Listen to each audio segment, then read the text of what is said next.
tayo. Ako po ay nag-file sa Senado na sana po ang gusto natin kaagad na maimbestigahan kung ano talaga yung nangyari sa batang ito.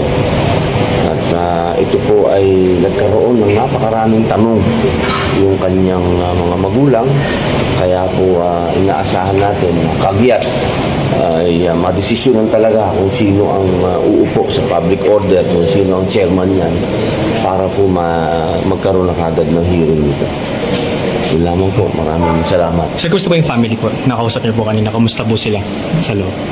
Ako po ay dalawang bagay eh. Una, masaya ako dahil may ganitong pamilya. Napaka-close nilang pamilya. Dumudugo ang puso ko dahil napakaagang nawala ng batang to. Dahil sobrang pamapagmahal niya sa pamilya. Ibang klase.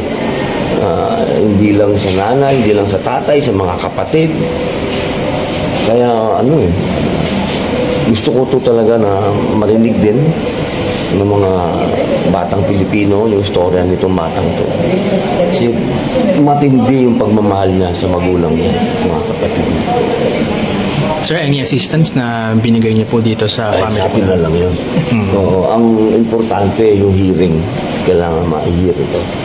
Kailangan madinig natin kung ano talaga yung nangyari. Okay, sir. Thank you po. Salamat. Hey! Handa ka na ba? Para sa bayan! Fernando B. Camacho